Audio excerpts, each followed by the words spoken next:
What's up, Cool Nation? Welcome to episode 13 of the One on One podcast with yours truly, Tre Alexander. Today, I got a guest, special guest, freshman DB from Texas, Jordyn Criss.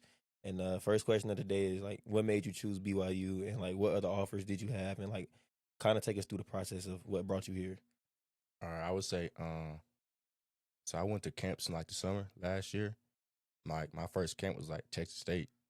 Like I went to that camp, balled out, got an offer. Then I went to like a camp called Lamar down in Texas. I had got that offer and stuff. And then that was like my first two offers. After that, my recruitment started to like pick up and stuff, going towards like my senior season.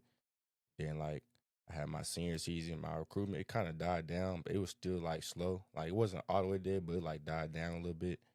And then like once the season ended, it kind of like it got real dead. So like I started hearing from like JUCOs and stuff, and like I was trying to call like all those past schools like Lamar and Texas State.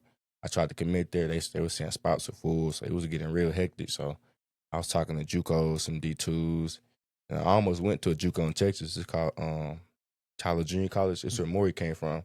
So TJC. yeah, so I actually almost went there first, and then I think Coach G had reached out to me, and I had to go do a workout for him and stuff. So I went to a high school. I did a workout for him, and then he called me 2 days later and had offered me and stuff. So I called my whole family. We all happy and excited, and I had set up my visit. And after BYU offered, it got right back hectic. Everybody started back offering like schools from the past from that summer. They called back, offered.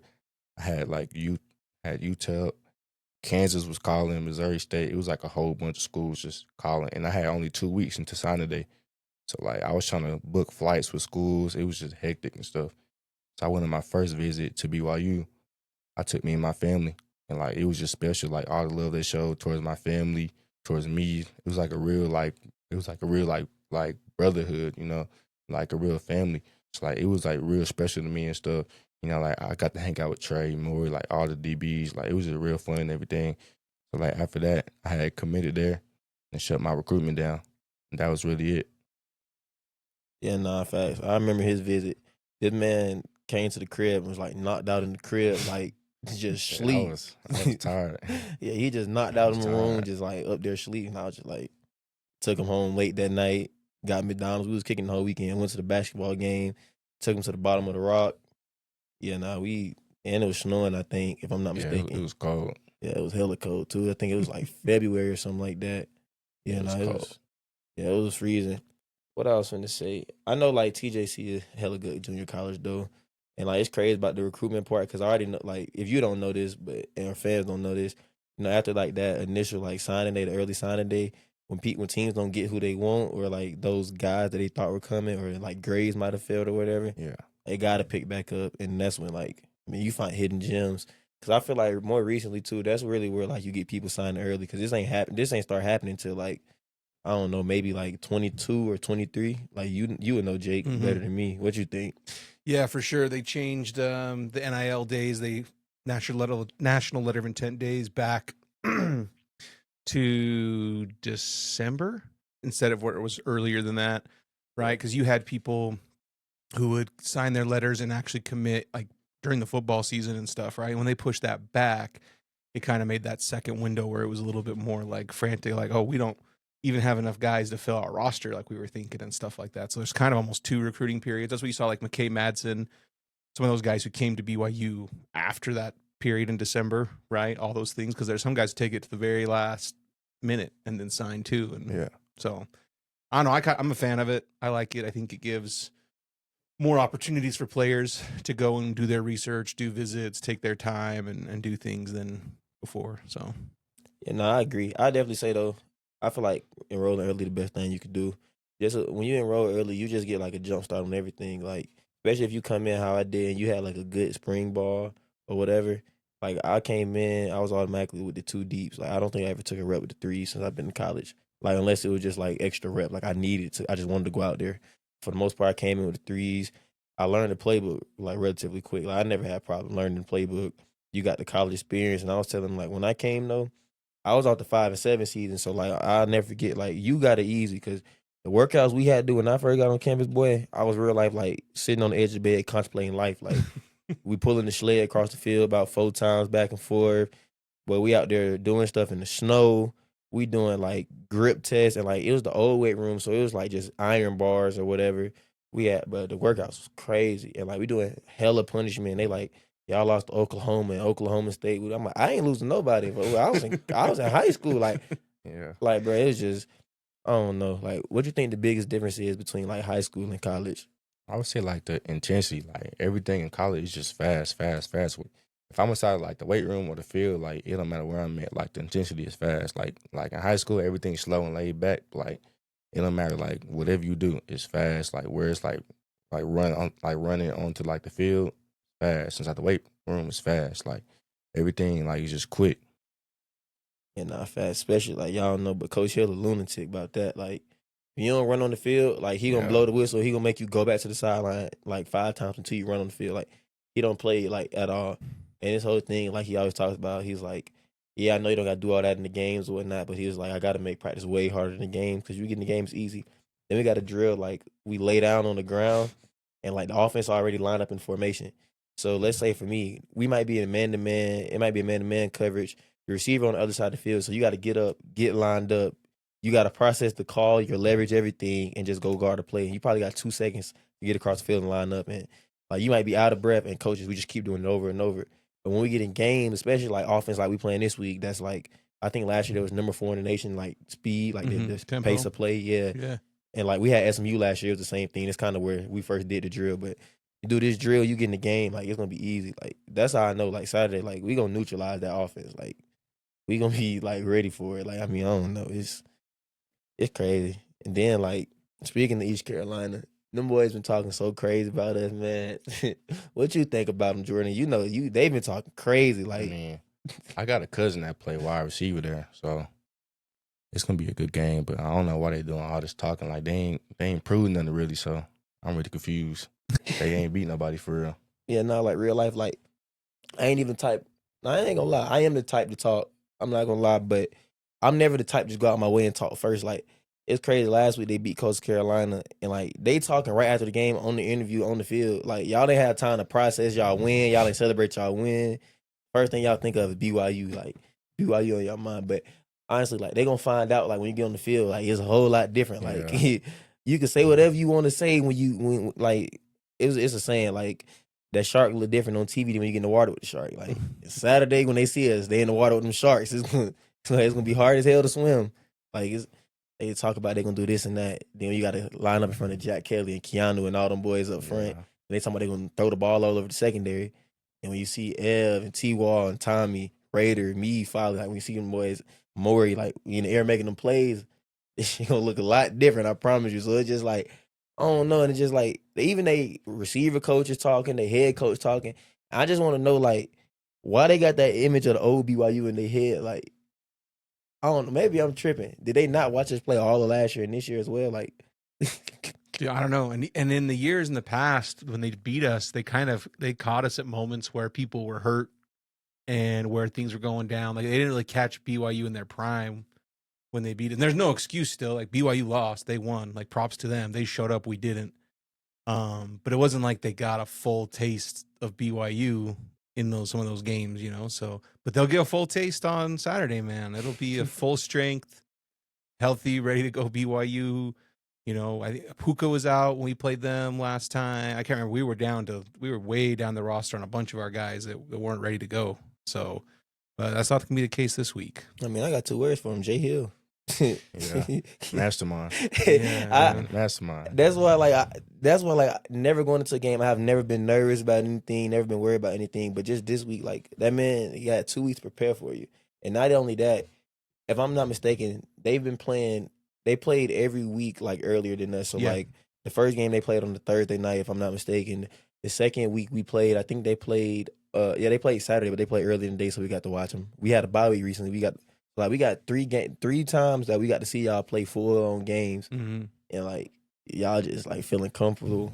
They feeling too comfortable about it. I mean, does it seem like on offense their strength is passing the ball? Like they're gonna try and air it out a little bit. That seems to be what their strength is. Yeah, that's one of the things that's weird about their offense. Like most offenses, like even if they air raid, at some point you want to establish the run. Yeah, just because you try to throw the ball the whole game, like I mean, that's when all the teams get to send all their pressures and get the, But yeah, they want to throw the ball. Like, they throw the ball probably on average at least 42 times a game. It's a lot. Yeah, and like the pace of play they try to play with, they try to play so fast, but it's gonna mess them up when they try to throw the ball. There's incompletion after incompletion, or pick or sack, and then when they want to start running the ball, I mean, we kind of we invite that. We hope they try to run the ball. Like, yeah. they just get added to that list. Like, last 3 games we gave up what was it, 16 or 26 rushing yards in 3 total games, or 16, something like that. Yeah, total. A crazy low number. Like, the last 3 games they met the last year, and they just get added to that list. Like, then we got Justin back now, so. Dude, I don't think people realize what that's gonna do. Like, and like it's not the fans' fault. Like, they don't know, right? Yeah. But when he slides over to the 1 tech and he eats up the double team, and now you've got a guard trying to go 1-on-1 with Keanu with the 3 tech. That's not gonna be fun for anybody, dude. Or Ciale. No one's touching Ciale.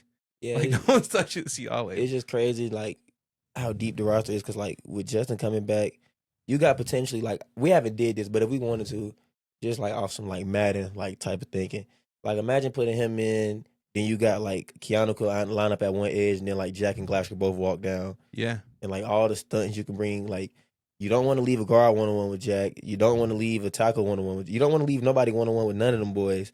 And the fact that Justin, like, and then like you look at him that's a big human being. Like, yeah, that man big. like I'm telling you, like I remember his first day back in pass. I'm like, boy, like, dude, big. Like, he out there.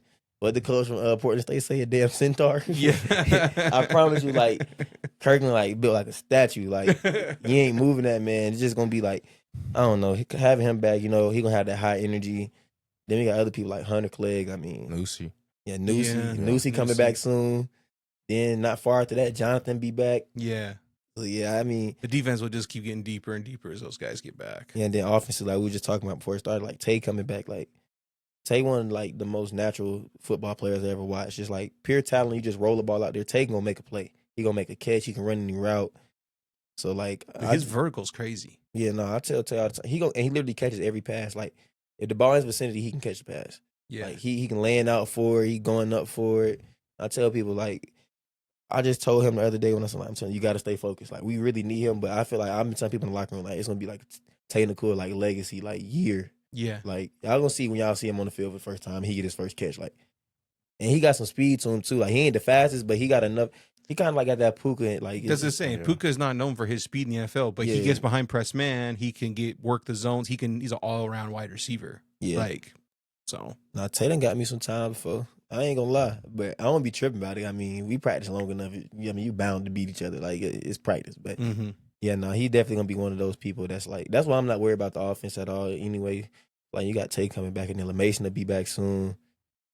Yeah, I met with all the running backs last night. I think there was 8 of them.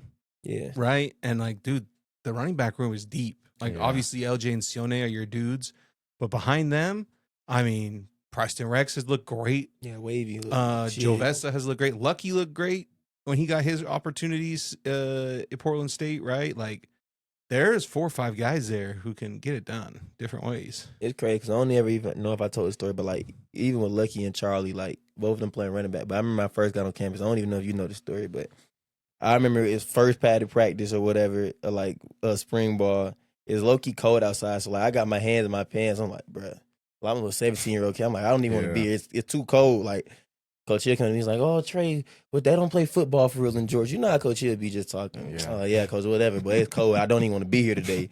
So then I just remember, like, scrimmage had started, and I'm kind of like, I'm standing behind the play, and defense, we called the blitz, and this was when Lucky was at linebacker. I was throwing everything.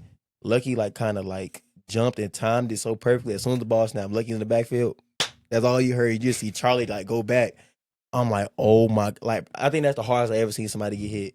Besides, like, the last time, like, when Pearson hit. Yeah, besides Pearson, that was the craziest hit. But then the very next play, Charlie got the ball, jump cut outside, took it 75 yards to the crib. Boy, I promise the whole offense ran out on the field, like, to our sideline. Like, I'm just over there like, boy, college real. And I'll never forget after that, I strapped my helmet up extra tight. I said, shit, they ain't finna do me crazy today.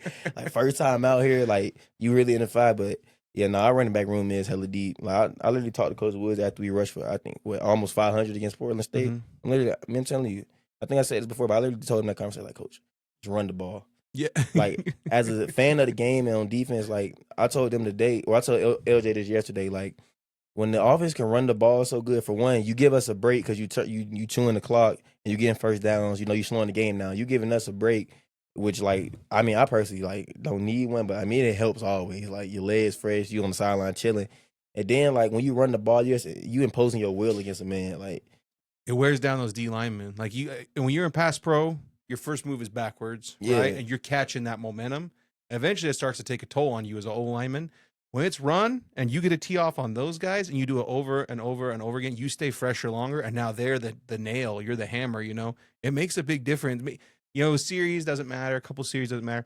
3 quarters of running the ball like that, I promise you, D linemen, they just start to like wear down, man. It's a lot. Yeah, no, it 300-pound boy teeing off on you, leading with his face mask and 6-inch punching you.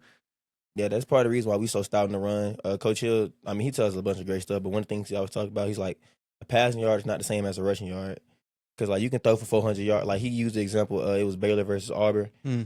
Baylor quarterback threw for, like, 425 or whatever. Auburn ran the ball for 300 yards and won the game by, I think, 2 scores. Like, he just always tell you, like, when you can run the ball and you can control everything, like, I mean, you got the defense at your will. That's why he always so big on stopping the run. Like, like, we stopped the run. They got to throw the ball. They play into our hands. Now we get to bring out. Like, that's where Coach Hill, honestly, like, that's where he make his money. That's where the linebackers make theirs. The secondary, we make ours. Like, the D linemen, like, when you get a team that just throw the ball the whole game, that's why, like, I think it's not even like, it's playing into our strengths with them. Like, them throwing the ball is like, I mean, this is what You just want that. this what, especially like me as a DB, like, this is what you pray for. Like, you go in the game knowing they're going to throw the ball 42 times. You can get some chances. Oh, yeah, that's what I'm saying. You get some chance to be great. Like, I mean, you pray to God to make plays, and, you know, you always ask him to make plays. And, like, now you're going into a game like this, you know, no matter what, for 100% fact, you're going to get at least one opportunity. Yeah. You know, you might go into certain games like, oh, they running the ball. Like, Stanford and Portland State, I'm like, oh, yeah, they going to run the ball tonight. Like, I might get a chance. It might come here.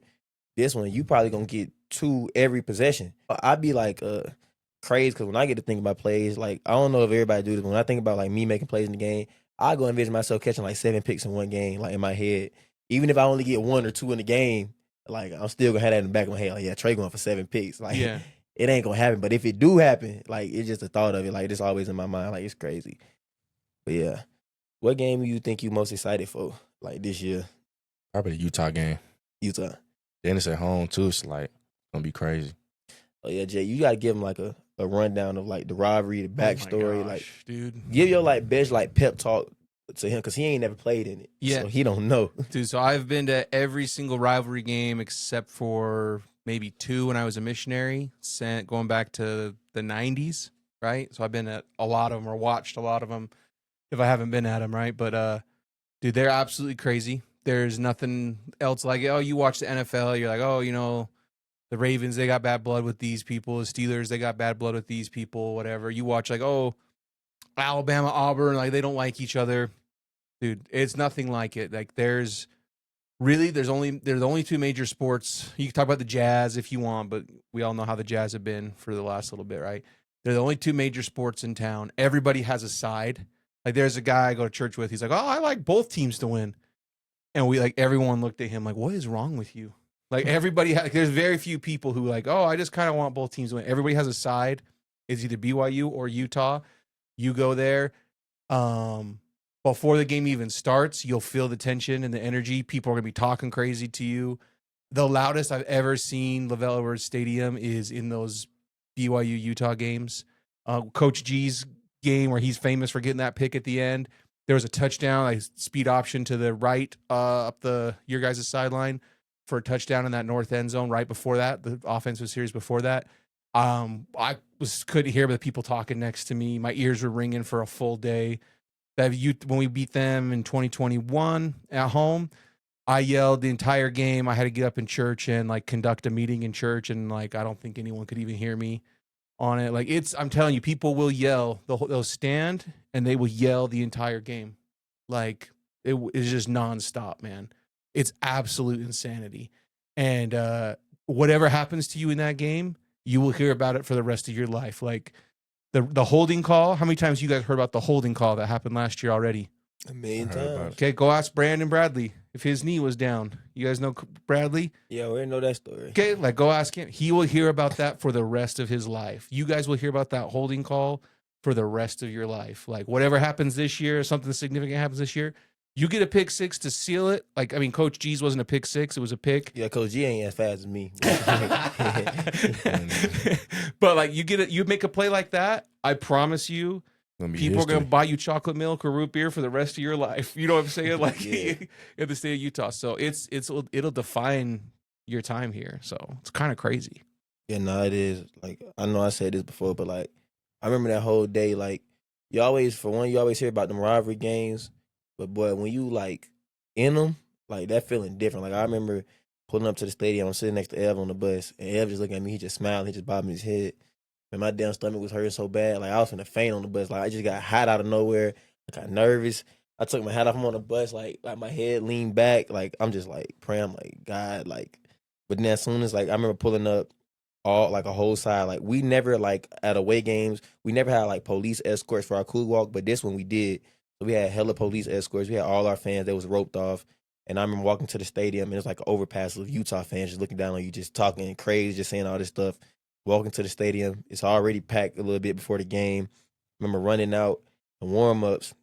You know some people on the other team or whatever.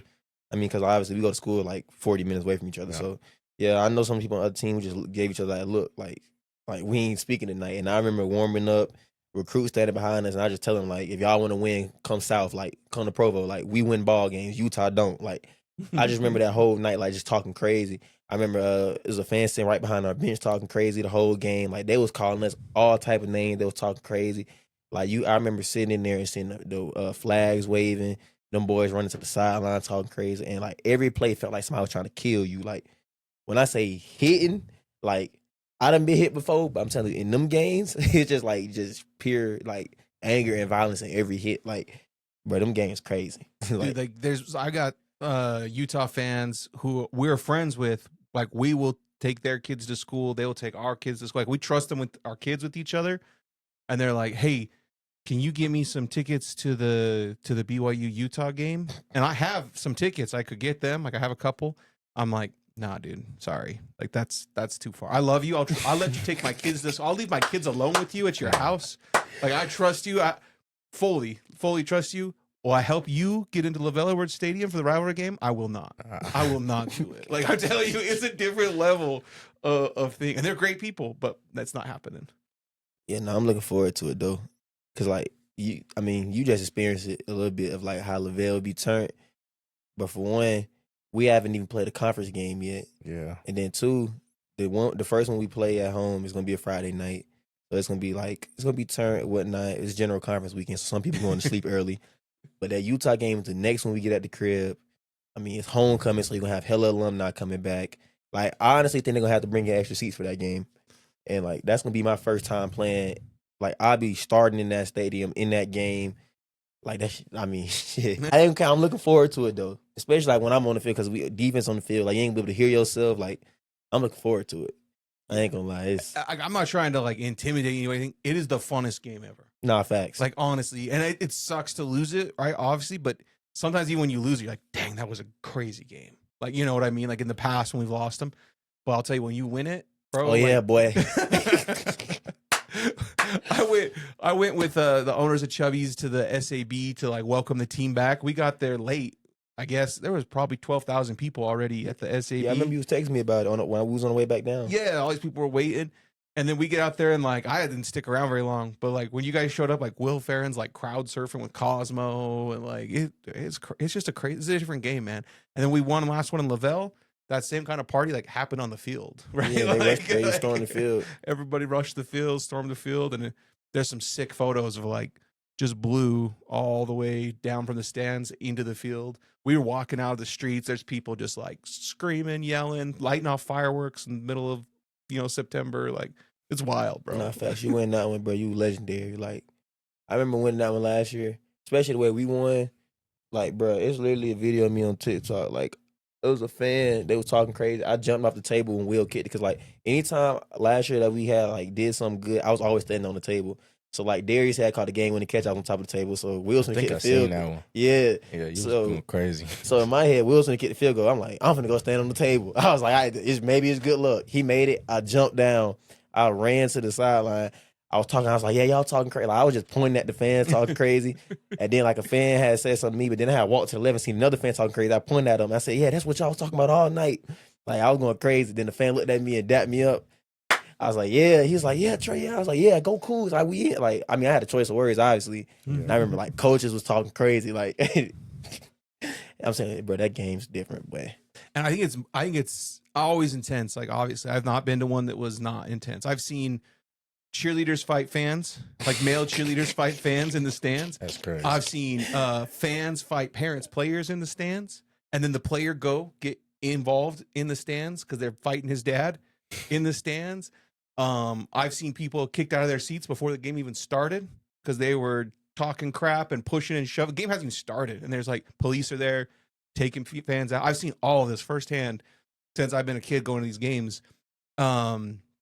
But like, dude, yeah, like it's just crazy, man. I don't know. You can't explain. You have to experience it because I've talked to a bunch of guys who come in and they're like, yeah, like we have a rivalry like here where I was from. Like, no, you didn't really have one like this. Like, it's just different. Then this is one of the most important parts of the whole rivalry. This any rivalry that people don't talk about though. When you win that game, you get all the girls in the state. And I ain't like, I promise you, because you got to think like, if a girl, like hypothetically, like if a girl is like, oh yeah, we were with the Utah boys and we love them, we gonna celebrate with them. They lose the game, you gonna celebrate with some losers? Yeah, you feel me? So yeah, like bro, I'm telling you, like I remember last year, bro, it was women everywhere. Like at the SAB, I didn't even do nothing. It's like, oh yeah, Tre, we love you so much. They trying to like slap your arm and touch you and rub. I'm like, no, like, but it was crazy. Like I promise you, like all y'all boys on the team who tuned in, y'all boys want some girls. Win that game October 18th, and y'all boys just walk out the stadium with some BYU gear on. I promise you, y'all gonna have, yeah, boy. Dude, just post a picture of you involved in the game on your Instagram story, and I know guys will get like 100 DMs with just phone numbers. No, like for real. Like, when Dallin Hall, he hit a game winner against like a nobody team. I can't remember. And Dallin Hall hit a game winner. He was on our podcast like the next week. And he's like, I got 275 DMs from girls, and every single one of them just gave me their phone number and said, "Take me out." Like it's just, yeah, I ain't it's just crazy. Yeah, I don't need no girl though. Win that game, I don't need none of y'all girls hit me up. I'm cool. I'm cool, but yeah, nah. But next question for you, because I don't know if you've seen this, but what football state is the best, Texas or Georgia? Texas, no doubt. Why you say Texas? We just different. Y'all different. Yeah. Jake. It's powerhouse football. To y'all that don't know, they sent a 6A program to Georgia, Atlanta, not too long ago. They played against a 3A school. It's like last week. Talking about that DeSoto game? 70-28. Ooh, DeSoto's good usually too. 70-28. Atlanta won. They sent their highest classification up there. A 3A is nowhere near our highest classification. Dog walk, 70 points put on their head. Dude, DeSoto's usually pretty cold too. You feel me? Yeah. Dunkerville or something. Duncanville, DeSoto. That's But what I'm saying. this is what I'm trying to tell them though. Creekside is not even like top 5, top 10 teams in Georgia. It's a 3A school. Like a bunch of undersized players just play hard. Mhm. That's all Creekside is. So you send Duncanville up there, they still get beat by Creekside. But then you go send them to Crazy. Buford, or you go send them to like one of our bigger schools in the state. They getting ran out the stadium. Like we dog walking them. Dunkerville? Anybody you send to Georgia, they getting ran out of the stadium. We just who's the top school in Texas right now? It's like North Shore, Dunkerville, South Oak Cliff. South Oak Cliff's still good after Jennings left too, huh? Yeah. we running them out the stadium. Crazy. We just beat one of y'all most prestigious programs in state history. We just ran them out of the stadium. A 3A school just ran them boys out of the stadium. 70 points. We're not talking about like they won by a field goal. No, 70 like to They must 28. ain't play their starters or something. I don't wanna hear that. I don't know. I don't want to hear that. 70 to They must 28. ain't play Jake. their starters. Hey, The 70 is crazy. in Utah, there's really no penalties for transferring schools. Like it's Yeah. very easy to just kind of everyone go to Corner Canyon or everyone go to Lone Peak or everyone do that. In Texas, if you transfer schools, are you ineligible I think for like the first 3 games. for the first 3 games or something? I know Yeah. there's some kind of rule there. But In Georgia, you were saying it doesn't really happen. For the most part, guys play with their schools. Yeah, for the most part. So like if people do transfer, it's a rare occasion you get somebody transfer like mid-season, they might play, but I mean, it's all money and politics involved in that happen because like you get a player going from like a school in the hood to like one of the nicer sides of town. So some way, somehow, we all know how. Yeah. But yeah, they end up playing. But you don't really get people like. I mean, you take pride in playing for your neighborhood. Like with me, I mean, it's just like, yeah, it's cool to go to this school in Gwinnett County. Like you 40 minutes away from the crib. Yeah, y'all winning games, y'all doing this. But it's just so much more pride in when you get to play for your neighborhood in front of the people you grew up with, go to school with the people you grew up with. I mean, it's just way funner too. When I was coaching in Spanish, I had a couple different people, different times ask like, "Hey, will you come coach with us? Come coach here or there, right?" And a lot of times it was like, hard no. My brothers were on the team. I'm not gonna coach against my brothers, like. Yeah. But later on, even when I brought my brothers on the team, it was like I just couldn't do it, man. Like I can't go coach against my school, like my guys. Does that make sense? Like I couldn't do it. But man, I'll tell you what, like almost anywhere else in Utah, it's like. Yep. See, I'm gonna go play bigger or better. I'm gonna try and get the best team I can. Texas, I don't know. Is that you see a lot of people transfer to be on good teams? Is that pretty common? Yeah, mainly to like Duncanville, South Oak Cliff, like all those top like South Lake schools. Carroll's still good. Yeah. Trinity. Trinity was really good. Man, I don't know. I mean, they still good. They're not as like powerful as they used to be, but they still Allen good. had a good run too. Yeah. I don't know I haven't watched Texas high school football in a minute. They got some guys, but they're not as cold as how they used to be. They used to be, yeah. I ain't gonna lie though. I don't know. I gotta look at my phone, remember his exact name. But they got a kid. He a sophomore, if I'm not mistaken. He came to BYU camps this summer. He a quarterback. Baby Drew Brees, call him whatever you. Hey, that boy can throw the rock. This is Allen, Texas. Yeah, I remember he was out there, and like I'm gonna just tell him myself. But the way you supposed to pick teams is supposed to be like a number system, like 1, 2, 3. Not me. I seen Allen, Texas. I said, "You my quarterback." Now I got all the good receivers. Said, "You my receiver. You my receiver." Just put him on the team. He come to me like, "Coach, what's the play?" I was like, "You call the play." He like, "All right, go balls, everybody." Took the ball, and he was just out there spinning it. Like, like that kid legit. Like, I ain't gonna lie. I gotta look at and remember his name. But if in 3 years or so you see a quarterback from Allen, Texas come out, and he just real good at quarterback, just know Trey told you about him first. Like, that kid is legit. Like, I seen him with my own eyes. That boy can make every single throw. Like, that's funny. That's how I heard about Brock Harris the first time. He was like an 8th grader or 9th grader. Yeah. He was up at the BYU camp, and like Mason Wake and Isaac Rex were running the tight ends like drills or something there, like helping out with something.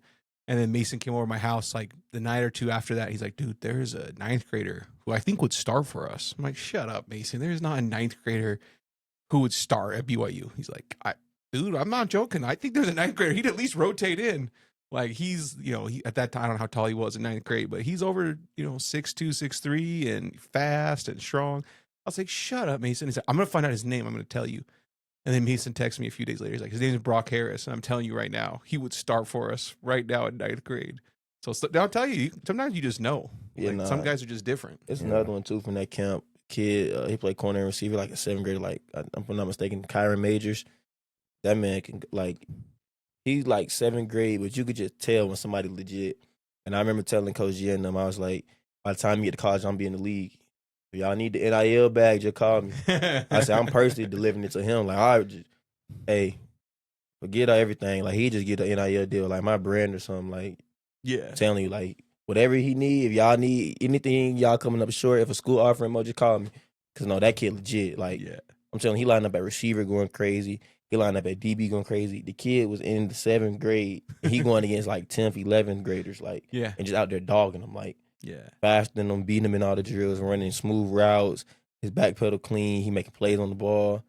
I'm just out there. And, like, one kid caught a ball on him once and just tried to say something. I'm like, bro, he's in the 7th grade. You're in the 10th grade. Like, why you feeling like some type? Like, why you happy about this? Yeah, it's crazy. But, no, Georgia football definitely better, though. And it's just like, you can see it on every level of football, though. You can see it on every level of football, from, like, park ball on up. Georgia, we've been running crazy in park ball. I mean, high school speaks for itself, but then that's how UGA so good. Georgia literally, like, they, like, have a saying or whatever, like, all dogs stay home. Like, I mean, that's how they roster is Georgia-based. Like, every top player you can get for the most part, all come from Georgia. Like, 2 of they started O-linemen, when they ran the game when they played the other day, the push they got was from 2 people from Atlanta, Georgia. Then they got, like, starting safety KJ, he from Atlanta. Then the other safety, Adrian, he from Atlanta. Then one of the best running backs I ever seen, my boy Bo, He from Atlanta. Like everybody they get is just Georgia boys. Like, I mean, and them boys won back-to-back natties with them. Like, Dude, when Coach Mack was at Texas and they had, Vince Young and like all those guys back then, it was pretty rare they would offer a kid outside of Texas, right? Like, you know what I'm saying? Like, Texas got so many good players, just pure number. Like, when UTSA became a school, what was this, like, in 2016, 2017? I can't remember. Whenever UTSA became its own school, or maybe it was when they became FBS, people are like, oh, man, like, that's tough. Like, I don't know how good they'll do. I'm like, bro, if they're recruiting Texas, even if they're getting kids who didn't make grades or that, they're going to be fine. Like, yeah. they're going to be fine. Like, if you're a Texas school, kind of like if you're Georgia, you don't really have to go to California to find somebody. You don't really have to go to Seattle to find somebody, or Columbus, Ohio to find a kid, like, or go into Michigan territory to find a kid. Like, they're all right there, man. Like, there's probably kids on the DeSoto JV team who rotated at varsity, or Duncanville JV team who rotated at varsity, who go start at like UTSA and like beat up on. Cause I think that first game they played FBS, they played Arizona and they almost beat them. Like, their first ever FBS time was like Pac-12 South, Arizona. Even this year, they played Texas A&M, gave them a run for their money for 4 quarters. Yeah. Like, yeah, no, it's different though. But like, this why Georgia Tech's so good now.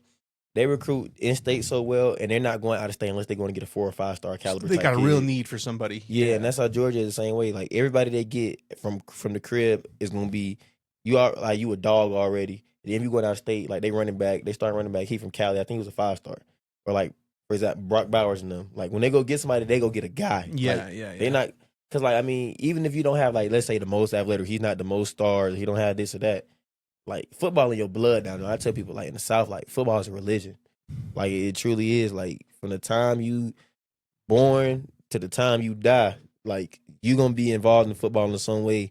Like, and if you like live in the South and you don't like football, you're not gonna relate to anybody. Yeah, you're gonna have a hell of a hard time. Like, the women, the kids, like, everybody life will revolve around. I mean, y'all seen the Dr. Pepper commercials about Fansville? Mm-hmm. That's real life how it is. Like, people adore their teams, especially like college football. Yeah. Like, it could be people like, you ever heard the story about how the dude, like, how Auburn basically got like the trees or whatever, like Tumor's Corner or whatever it's called, and the dude came and he poisoned them all. Yeah, he poisoned all the trees or whatever. They're like 100 years old. Yeah, and like, you can really go to jail for that, like real time. I mean, he called in the talk radio show and confessed to it. Yeah, he confessed to it, like naming everything on the radio. Called up the rival team's radio shows, like, yeah, I did that. I killed all your trees, like 100-year-old trees, true college tradition. Like, it's wild. Yeah, but some people, like, it's just so different in the South. Like, that's the thing about Utah football. Like, Utah can recruit in state for like a certain way, but like, once you get in the secondary, I really say the skill positions, like up front, linebackers, everything cool, safeties, even you be cool. O-line. Yeah. Mm-hmm. When you got to go get corners and receivers, you gotta go down and you gotta go. Yeah, you gotta go get. I'm a huge proponent of Utah football is super underrated. Yeah, but I'm not gonna argue with that. Like, you just can't build a competent team with just Utah players. The top 10 or 15 guys, all of them are D1, all of them are great, all of them will probably start. Once you go to 16, 17, 18, you start to get down, you're kind of gambling a little bit of like, can I develop you? Can you learn this? Can you do that? Right? All those things. So that, yeah. And I know we have some great schools, like props to Coach Carr at Corner Canyon, or Coach Carrot, Corner Canyon, everything he's doing there is great, right? Lone Peak has been traditionally really, really good. You've had stints at Bingham where they were great. East, West, like all these different schools have been great. But yeah, fielding a whole Division I team just with Utah guys, it would be tricky. It would be difficult. Oh yeah, I definitely think, and a large part of that too is because like the guys who do come out of Utah who are great, they'd be good at any state. Like, those are kids you don't really have to coach. Like Puka, like nobody could take credit for that, man. Like, yeah, he was just legit. Like the Sewells, like they're just legit. Like, no matter where they played at, they're gonna be good. The thing that Georgia football just does a good job as, and like even Texas, like Florida, all them, they teach the game for such a young age. Like, I started being around the game of football. I was probably 2 years old, and then like I learned football at 4 years old, and then by the time I was 6 years old, like, I mean, I knew like the whole game for the most part. Like, I didn't know like everything in the small details, but like I could tell you every position, what every position supposed to do, just the basis of it, and like the fundamentals. And then I mean, by the time you go and like your life, you just keep on adding knowledge. And then by the time I got to college, like it'd be times like I'm just telling coach like why I'm doing certain stuff, or I feel something coming, or I feel this, and like I just go. Like today, I had a rep in practice, a 3-step slant. I just like before the play, I literally looked to Eddie on sideline. I was like, I know what's coming. Just jumped it, picked it, and then yeah, like you just feel certain stuff, and like that's the thing. Like the South just get you ready to go. Have you heard about the 10,000 hours? You guys heard about this? I think you might have mentioned to me before, but I don't know. So like, and Kev, you can look it up and correct us on this because I'll probably speak, not 100% correct, but basically there was someone who discovered if you commit 10,000 hours to something, you can become world-class at it. You can become elite at it. And it's about that 10,000 hours is when people make the jump, right? They talk like, in the example like he uses, there's some different people, but like, when the Beatles, their first 10,000 hours, they were not making very good music. But once they had put in that time and like kind of sacrificed that and figured it out, that's when they like took off. And, you can like track players like professional athletes and people. Like there's a lot of guys who really break out in the NFL. And it's like, why are you balling in the NFL when you didn't in college?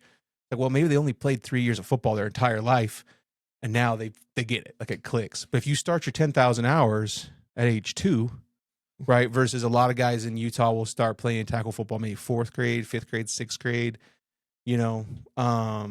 that's a big advantage. And plus your brain is so malleable when you're little, right? Like you have so much neuroplasticity. Like you're picking up things, like you're understanding things. You're just in this theta brain state where you learning stuff without even thinking about it. Like you just notice things and pick it up when you're younger, right? So if you're exposed to the game then it's like you're going to really have more of that kind of intuition into things and like stuff like that. I really believe that. Yeah, no, my dad did a good job too, because he was one of them. Like he introduced me to the game, but he never was like, "Oh yeah, Trey, like I'm gonna make you." No, my dad was smart about it. Like I don't know if he did this on purpose or not, but like he'll be watching film and he'll leave his office desk door open, and I just walk in the office and sit on the couch behind him, and I just be like, I'm probably in 6th grade when he started coaching at the high school. I just be sitting down behind him, and he just running through like all the concepts. I'm like, what is this and what is that? Just asking questions. Mm-hmm. And then he come in here, he like, Trey, come here, and he be like, this cover 2 or this is this. Then after a while, like even if you don't listen fully, you just pick stuff up and you store it in your brain. And then like, I don't know, it's just crazy. Like I remember I was in the 8th grade. This is around when COVID hit.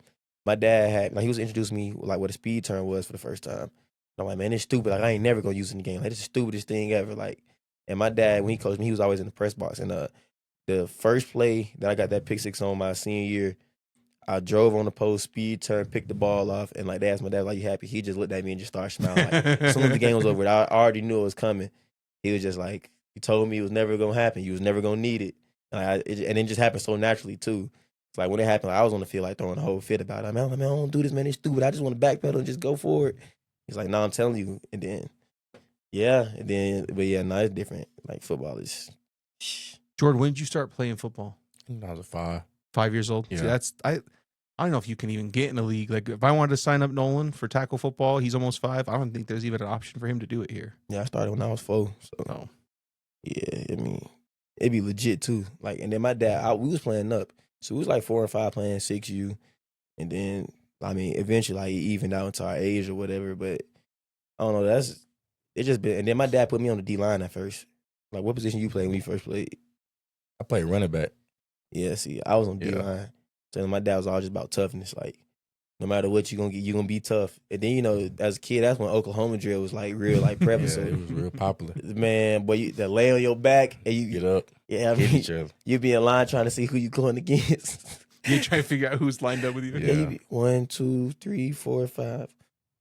No, come on, brother. You get in front of me. You bigger. Come on. Thanks. And we had one drill we used to be like, it'd be like 2 lines. We just stand on opposite sides of the line. You have to run around. Yeah, run all the way to the line and meet in the middle. We called that tunnel of love. That's what we called it when we coached. It's Yeah, like, Coach, what's the purpose of this drill? He's like, to teach you to be a man. He's like, okay, Coach. Yeah, then we had like bull in the ring. Just one dude. You better keep your head on the swivel because like they might point out any you got to take the hits. That bring back memories. And then I had a coach in middle school. Like, cause this when it started, I ain't gonna say dying out, but you ain't really do it too much. But I had a coach in middle school. If you was like messing around at practice, or if you was like being lazy, or like your energy was just off, he used to tell somebody like one of the heaviest hitters, go wake his ass up. And like Coach Golden, I never get. He used to do this with his fingers.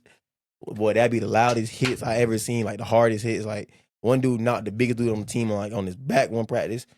Boy, I promise you never, like, I just made it to go. I was like, Trey, if I don't do nothing else in middle school, I will never get woke up.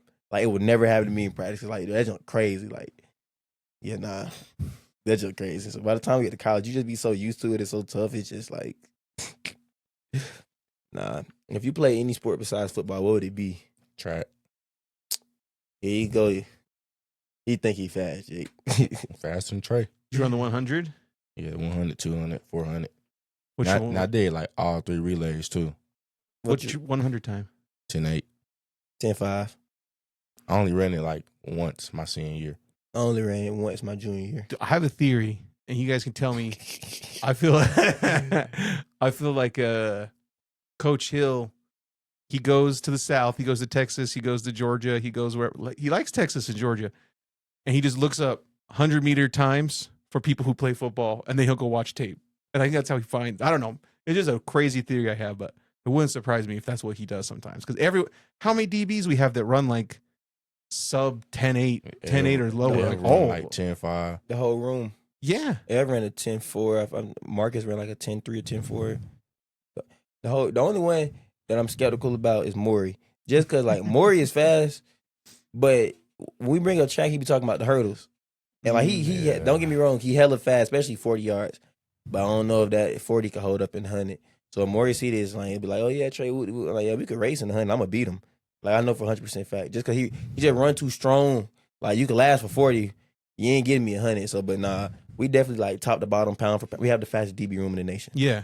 Pound for pound. And you think he looks at track, or he just has an eye for it when he's watching film? You think he looks at track scores, or it's just he looks at the film and sees I would say he probably takes it into account, but it's not his biggest thing. Yeah. But I definitely think he talks about, because, like, a lot of coaches will tell you, like, you got to be a multiple sport kid. Yeah. Because especially, like, if you train just one thing all year, you're going to get burnt. You're going to get burnt out quick. Like, you're going to get tired of doing it. So I know he's big on, like, multi-sport athletes. And then, like, if you could run on track, and they can verify your times, it's like, I'm not going to tell this kid to come to camp and run a 40, or I'm not going to tell this kid, like, I don't know if you're fast enough. Like, if you can go search it up and it's a laser time, like, Yeah. like, where are you going to, like, there's no debate about it. Like, you can't debate with literally science. Dude, going back to Maury, he's run a 4.3 laser.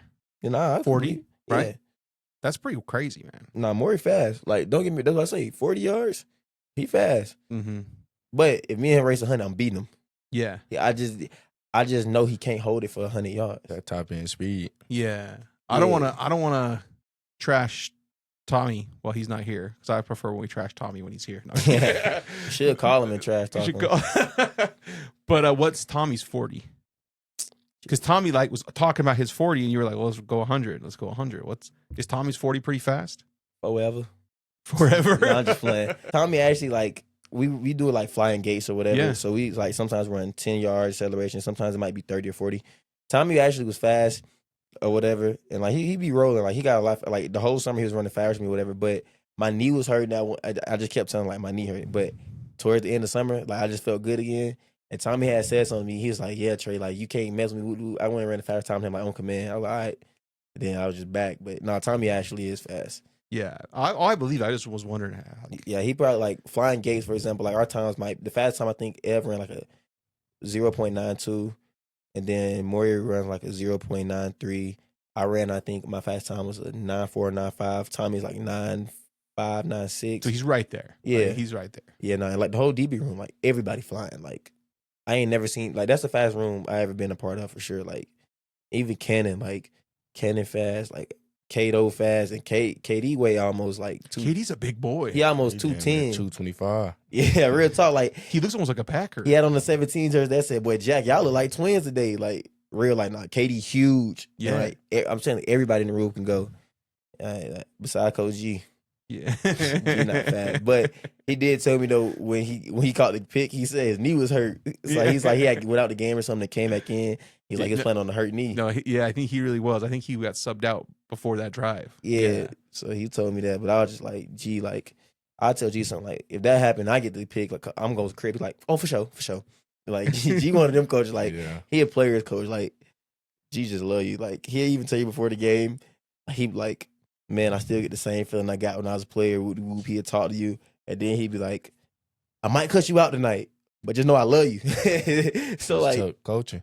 yeah, like coaching is hard because when you play, you get on the field and you make a play or you're part of a play, it kind of calm goes down. away. Yeah, The coach, it freaking doesn't go away, bro, until you're up like 3 possessions, games, or we're gonna run 4-minute offense and just kill this game, and we're up by a bunch, whatever. Like, that's one thing, but like until then, like you're just a mess, dude. Your mind is just nah, I can going the believe whole it. time. Like I done had to tell like G, like even at times like G would be like, talking. I would look at G like, calm down, like Yeah. G, I know how to play football. He like, Yeah. all right, for sure, I got you. But I just have to tell him but like I understand it though. You gotta think like his whole life, like he's been attached to the game of football in some way, shape, or form. Like grew up playing it, college playing it, league playing it. Now you've been coaching here at your alma mater for 10 years. Like it's a certain pride level you take. Like you want like this a legacy for Coach G. I truly believe it. Like all of us like are part of his legacy. Like we all behind him, and it's just like he don't want no credit for it. But I mean, we get multiple guys in the league, and we always had a special connection. Like I helped develop them, and now they in the league, like changing their family lives forever. And like I had a part to do with that. Like he'd never take credit for it because that's just how he is. But he knows he's part of the story. Yeah, Yeah. he is for sure. And he a hell of a coach, though. I ain't gonna lie. Like there ain't never been a dual moment with G. Like every day is gonna be something different with Coach G. Like DB room be funny. yeah, like straight comedy. Like Is D'Lo still with you guys? he don't be in the DB, but we train with D'Lo in the offseason, so Okay. we always around D'Lo too. So D'Lo, that man is a nut. And Eddie, man, Eddie literally like he Eddie told me troll all day. one time He's funny, dude. we be on the sideline. I'd be like, yeah, just keep coaching. He like, boy, what's my name? He's like, I'm Coach Daddy, boy. I'm a coach. I'm like, man, bro, go on, bro. Eddie troll all day. Like he play all day, but like then randomly he'd just snap out of it and he'd tell you something serious. But not Eddie hella smart too though. Yeah, he is. I mean, obviously he just got done playing not too long ago, and he played in this system for forever. So yeah, Eddie, our whole DB room, our whole dynamic. Like Coach G would tell me all the time, he like, yeah, Trey, like you remind me of myself a lot when I was a player. Like even if like it'd be the smallest things. Like today I showed him a picture and Coach G just like started rolling. I was like, yeah, I'm just laughing because that's something I do, Trey. And it's just like, yeah, G my dog. And then he be stealing Malingo. I be talking about like somebody get beat at practice or somewhere in the game. Like, boy, he getting fish fried. Fish fried, yeah. yeah. G came to me. They said, Trey, what that is right there? Fish fry? Fry fish? And he's like, yeah, he getting fish fried. Trey, I'm like, yeah, but yeah, G. I mean, you could speak on it. Like you coming in, like how your relationship with G? Like you just got here, so He's just like a real laid back, cool coach. For real, he real chill. He not really too strict, but like don't just take this shit for granted, you know.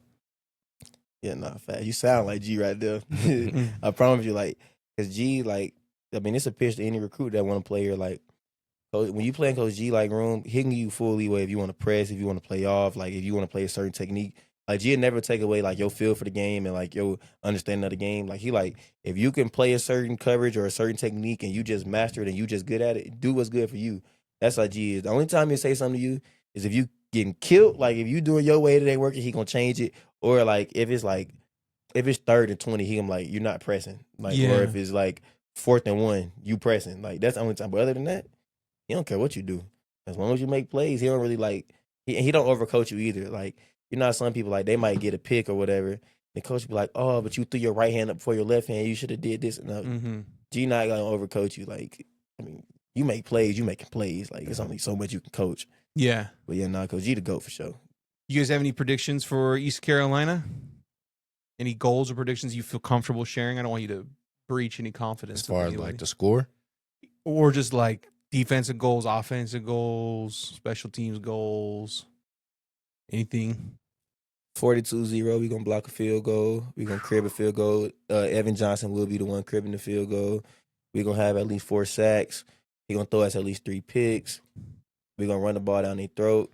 I mean, yeah, that's my prediction right now. It's going to be a pick party. Whole bunch of picks thrown. So. Yeah, like our secondary going to. You think it's going to be, because I know always pressure and coverage like help each other out. You think it's going to be they're helping you guys out, or it's going to go both ways? Yeah, it's going to mirror each other the whole game. Right. Because early in the game, they're going to try and get the ball out quick. We're going to pick the ball off, and they quit all their quick game stuff. We're going to jump everything. We're going to make so many plays on it. Then they're like, all right, we're going to drop back pass. We're going to have good coverage. The boys up front going to get home. And then, I mean, once that happened, they will come out of halftime trying to go back fast pace. We're going to get another turnover, whether it be like a force home or anything. We'll get another turnover. then they're gonna be like they're gonna be spiraling. Yeah. And offense, we're gonna run the hell out the ball. Coach been talking crazy about Bear, so I won't be surprised if Bear light their ass up like Christmas this week. Honestly, so Yeah. my prediction though, we gonna block a field goal and Evan gonna scoop and score for a touchdown. I like that. Yeah, So far, you're pretty good on that. yeah, but I like Evan this week, scoop and score a touchdown. All right. Yeah, and I'm gonna be the one blocking it. But You gonna get a hand on that? Yeah, Evan gonna be the one. Last one's who was someone blocked with their face? JT. JT Yeah. blocked with his face on the last one. Yeah, we just take pride in special, and in special teams, if we don't score, we gonna have at least 2 big returns this week.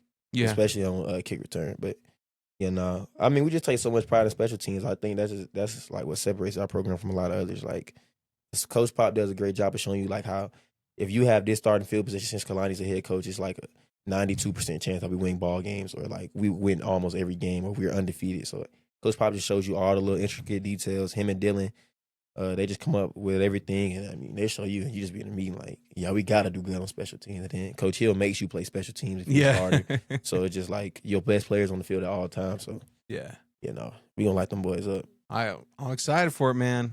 Yeah, me too. Like I'm real confident when I say this too. I ain't like, especially like they've been talking crazy too. Like I never want to say nothing, but now they say something. It's just like, yeah, we want that ass. Are there any Big 12 games you guys got to watch in the bye week that you thought were either interesting or maybe just college football games too? Maybe not even Big 12. Let me see. I mean, for one, I went to the Miami game. Oh yeah, tell us about that. For one, I mean they legit. They got a hell of an offense. Like they receiver corps top 3 in the country. Between them, Ohio State and Tennessee, they have one of the best receiver corps. Carson Beck look legit. O-line legit. Defense smooth. I'd ever say make me appreciate our fans so much more. Because, like, they fans be deep when the game start or whatever. But when they get to winning, they fans will leave, which is, like, opposite of us. I mean, you start winning, the stadiums get louder and louder. But they do have a good turnout when the game start, though. I can't vouch for that. I could never say, like, they special teams not as good as ours. Like, at all. Yeah.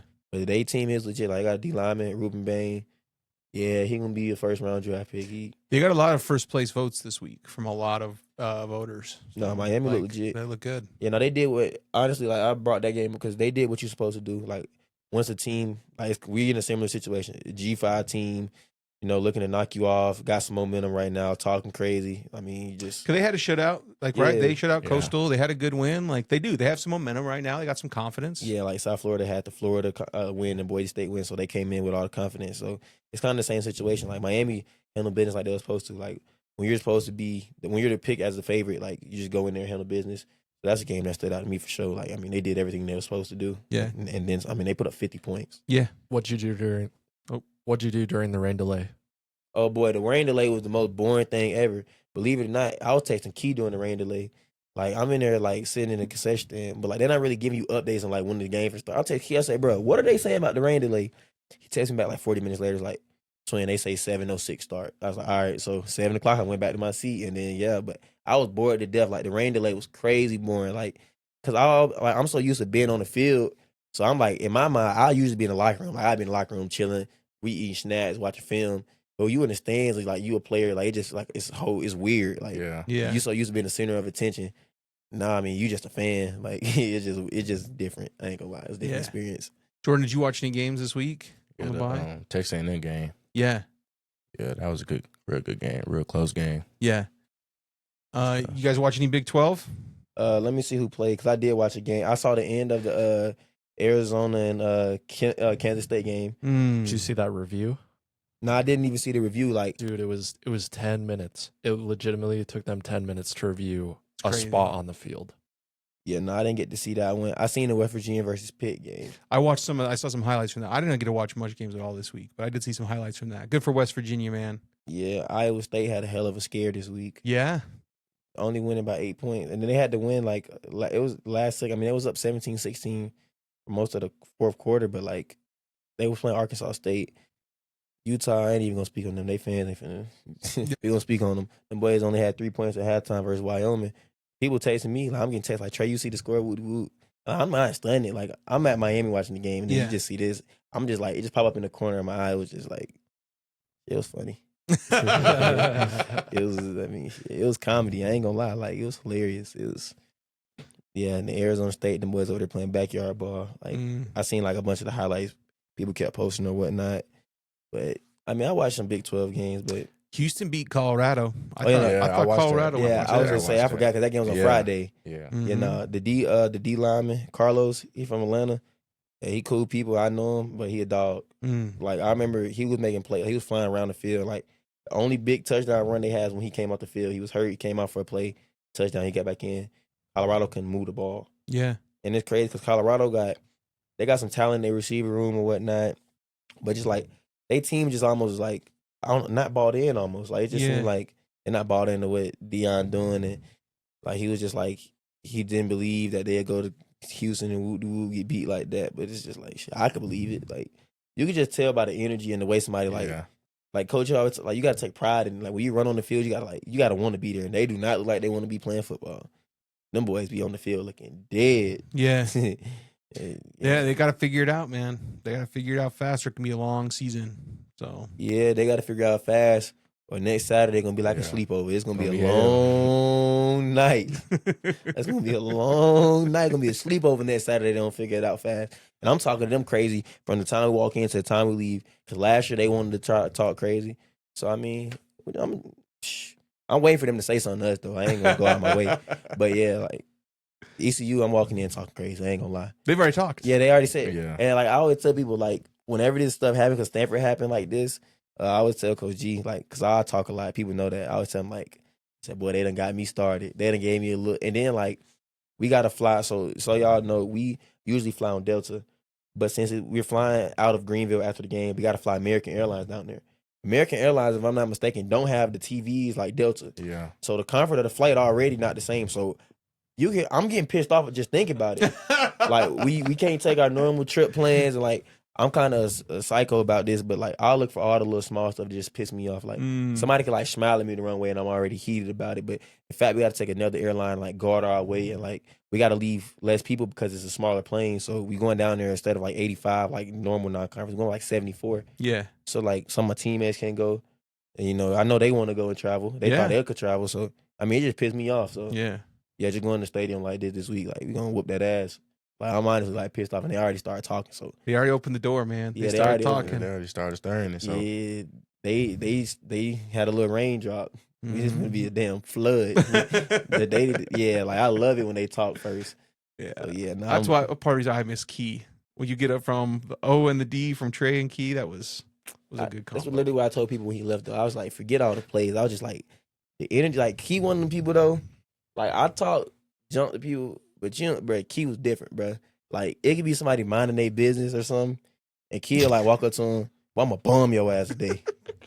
He like, what? And then he'll say, yeah, you, what you looking at? Like, or Key just walk by and just shoulder check you for no reason. He like, yeah, I'm on that today. And Key just had that energy. And then like when Key did it, I mean, I was like, that's my dog regardless. So I was already turned. But then when Key got turned, like I was overly turned. Like, and then when me and him, like, that's why when me and him used to go at it, it'd be crazy. But then we'd go at it and then run out the same tunnel on game day. So now you just got two people who just like got the same energy just on the field on opposite sides of the ball. Now the defense turned like this, the offense turned like this. Yeah. That jump's crazy. Who talk? So I know you got it locked down on the D. You do plenty of talking for everybody on the D. Yeah. Who's talks on the O? nobody. Well, the O-line, I ain't gonna lie. Them boys talk. Yeah, but I saw Bruce getting after you before. Waylon get after people. Waylon talk for sure. Waylon, Jada, Austin, and Bruce. Bruce is more chill with it, but Jada gonna talk. Like one practice, Jada had said something to me. Like it was like a run play went the other way. I'm like, Jada, why are you talking to me? I'm a DB. Like, what do you want me to do? And I was on the other side of the field. Like, what you think I'm gonna just fit in the A gap or something? So I had a choice of words for sure. But Waylon talk crazy. Like one day Waylon was like, Trey, you in all these TikToks and stuff, but you ain't even practicing because I was hurt. It was crazy because Waylon was hurt too. I'm like, Waylon, what do you? Come on, bro. Me and you both over here on the sideline. We both ain't practicing.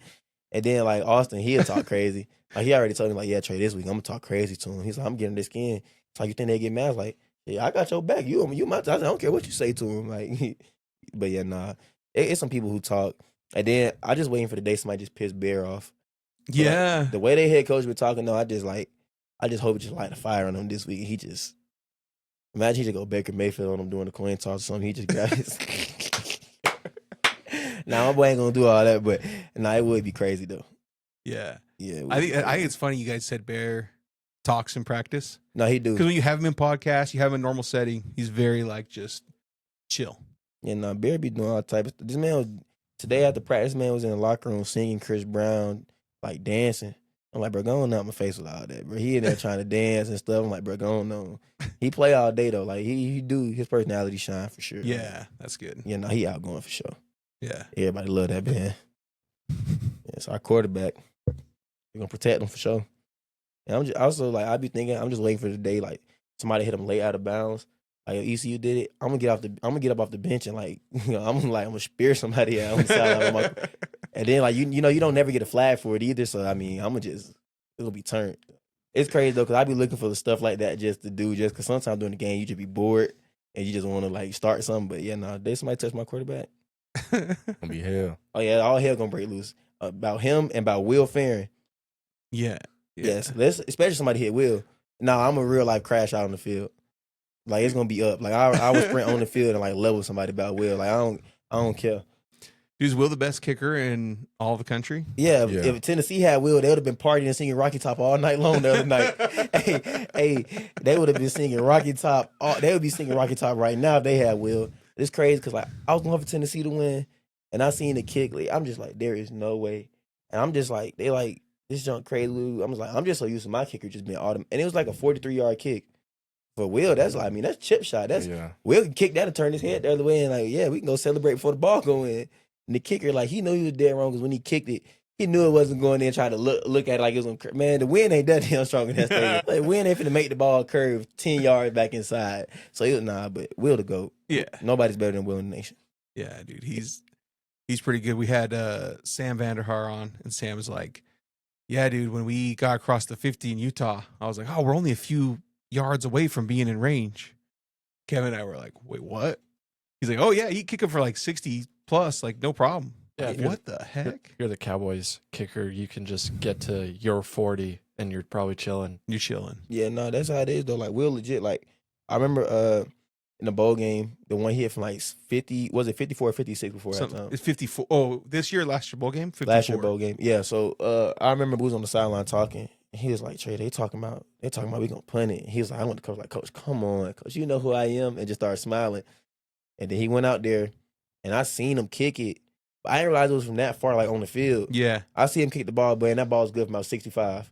Like, nah, Will legit. Like, we be in class, like me, Sam, Jake Griffin, like some of us got class together. So, like, we be in class and we just talk about, like, Will, like, randomly or something like that. And like, oh, Will's the best. Like, he's the most amazing person ever. He never misses. Like, the whole class, they adore him. Yeah. Like, you be in the stadium, Will name come up on the Jumbotron, people go crazy. Like, got free chubbies for life, I was just gonna say that. Like, yeah, Will. Nah, Will. Because of the Utah game, I'm telling you, you do something legendary there, boy. People, and Will always talking about, he like, yeah, Trey, it's crazy. About last year, this time, nobody knew me. He's like, now everybody love me. And now Will the GOAT. That's the most protected man in Provo for sure. Mayor of Provo. Mayor of Provo. We ain't playing about Will Ferren. Facts. So yeah, I'm telling you, I spear somebody about Will. Like, if it's like somebody do something to Will and I got in the fight, got kicked out of the game, I would gladly go on the sideline and watch the rest of the game and just, I mean, another corner go in because you can't replace that. Like, having a kicker is just like good from 60. That's guaranteed points every time you go on the field. Yeah. And like with Will, I mean, truly is. Like, you don't ever be on the field. And then, like, hypothetically, if Will was to ever miss, shit, I ain't gonna be mad at him. Yeah. It's Will Ferren. Like, you got it, Will. Maybe the ball, like maybe some guy in your eye or something. You cool. Yeah, no, Will to go. It's like getting mad at Steph Curry for missing a three. It's like, all the ones he done made, you can get mad now. Yeah. Yeah, no, like Will to go, though. He's the best in the nation. He gonna win the Luke Garza for sure. Did you see the end to Georgia Tech game? Oh, yeah. That kicker, Mayday drill. I mean, he hit, that boy ran on the field and hit, what was it? Like, it was a hella far field. Career long 55, I think, to win the game. Yeah. No timeout, just they ran it on the field. How fast do you think you guys get your unit on the field? Like, do you guys practice that a lot? Yeah, we practice that hella. We practice it. Ours is called Mayday. They probably call it fire drill, but ours is Mayday. We call it fire drill, yeah. Yeah, we do ours in a smart way, though. I ain't going to disclose that, but we get ours on the field. We get on the field within like 8 to 10 seconds. But you need more time than that for the operation for sure. Right. But 8 to 10 seconds, we'd be on the field. And then once we get on the field, it's just like kickers. It's just the hardest part that people don't know about that is like kickers that usually got to count steps, but in those situations, you can't count your steps for real. Just line it up and go. Yeah, but Utah game for us, it was such a slow enough pace that when Will got on the field, he was able to count his steps. So it was like money. Yeah. Yeah, it was money. But yeah, nah. Will the best. He the Dude, best player Will's on the the man. team. Yeah, I definitely say he the best player I ever played with for sure. Like, And dude, those kickers in the NFL, they have long careers, man. You probably hearing Will Ferren's name for a long time. Prater's still kicking field goals. Is Tucker still kicking? He went into his 40s. I don't think he is. Yeah, I don't think he is, this but was it last year? I think he still was, right? Like he went into his 40s. You might be hearing Will Ferren's name for a long time on Sundays. no, he will. And I'm just like, when I get there with him, I just want to. I hope me and Will go to the same team. Yeah. Now, Will is real like one of my favorite teammates I ever like. Me and him after Stanford game, we rang the victory bell together, and I was on the golf cart with him. Everybody just Will Ferren. But that's one of my favorite teammates for sure. Like, he's one of the best teammates I ever played with. He's just a good person too. Yeah. Yeah, I got to get me a Will Ferren jersey. He gets to the league. I'll get you one right now. Yeah, I can get one now for sure. I walk in the stadium with one on, like, and then I get to the league like, Will needs a shirt, an NIL shirt. nah, fast. I get my boy right. Like, Print him up. I get to the league, we could be playing against like a legendary quarterback. Like, yeah, Trey on the jersey swap. But if it's Will, I'm like, nah, I need Will jersey. Like, that's my boy.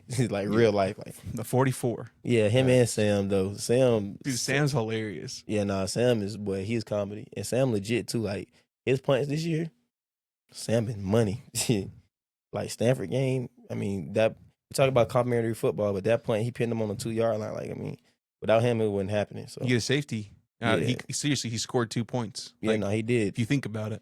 Nah, Sam legit. Like our whole special teams. I mean, Coach Pop the best in the country at that. Yeah. We just go in depth about everything. But yeah, nah, our whole operation on special teams is just it's good. And you got people who really want to play it. So Right. yeah, we got the best for sure. Let me see. Should I go? All right. Last question to wrap it up. If you could play for any NFL team, who would it be and why? Cowboys. That's like my hometown team, you know. Like my whole family, like we all Cowboys down. So like that's probably why.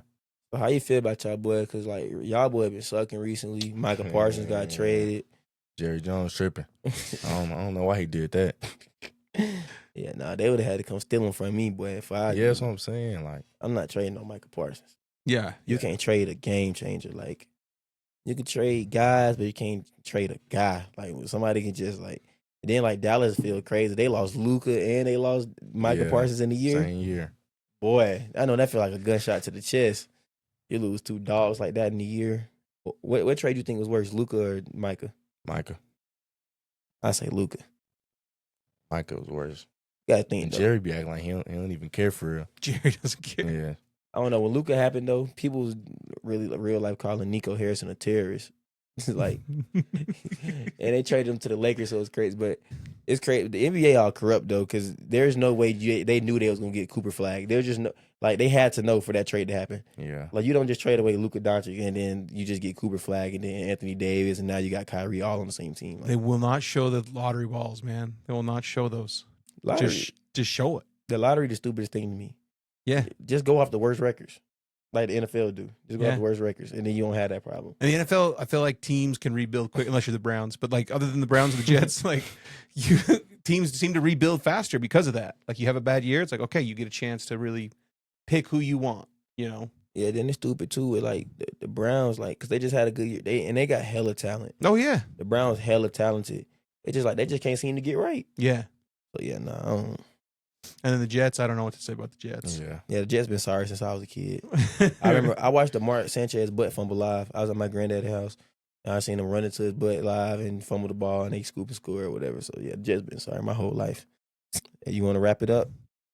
Say what? I mean, whatever you want to say. Final thoughts, Yeah, final final words thoughts. for Cougar Nation. Yeah, motivational, anything. Just tune into the game this week. That's about it. Gonna be a movie. Food Nation, thank y'all for tuning in to episode 13 of the One-on-One podcast. George Truly, Tre Alexander, this weekend against East Carolina. I mean, yeah, like you said, it's gonna be a movie, and I know it's gonna be a lot of clips from this podcast when they come out. But I'm telling you, it's gonna be right. Like I always am. Yeah, go Cougs.